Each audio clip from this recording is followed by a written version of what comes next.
Hello అందరికీ. మనిషి అన్నవాడు ఇన్ని మామిడి పళ్ళు ఎక్కడైనా తింటాడా అసలు? ఒక్కసారి చూడండి.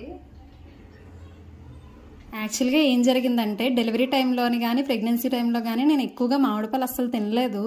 ఎందుకు అంటే యూరిన్ ఇన్ఫెక్షన్ అది వచ్చేయడం, వేడి చేసేయడం, మళ్ళీ పిల్లలకు పడకపోవడం అన్నీ జరిగేవి అనమాట. అక్కడ డెలివరీకి అమ్మ వాళ్ళ ఇంటికి వెళ్ళినప్పుడు డాడీ చాలా ఎక్కువ తెచ్చేసేవారు, ఇక్కడ మామయ్య గారు కూడా ఎక్కువ తెచ్చేసేవారు. కానీ అసలు నేను ముట్టుకునేదాన్ని కాదు. కానీ మామిడి పళ్ళు అంటే నాకు అంటే చాలా ఇష్టం, రసాలు ఇవన్నీ కూడా. అయితే 2 days బ్యాక్ మావయ్య గారితో చెప్పాను, మావయ్య గారు నేను ఈసారి ఎలాగైనా సరే మామిడి పళ్ళు తినాలి, 4 years నుంచి అసలు తినలేదు కదా, ఇప్పుడు ఎలాగైనా తింటానని చెప్పేసి ఏదో మాట వరకు మామూలుగా అన్నాను అంతే. ఇంకొకేసారి ఇంకా లైన్గా తెచ్చేసారంతే. అవి ఒక 100 పళ్ళు దాకా ఉంటాయి. అవన్నీ ఒక్కదాన్ని ఎలా తినాలో ఏంటో తెలియదు.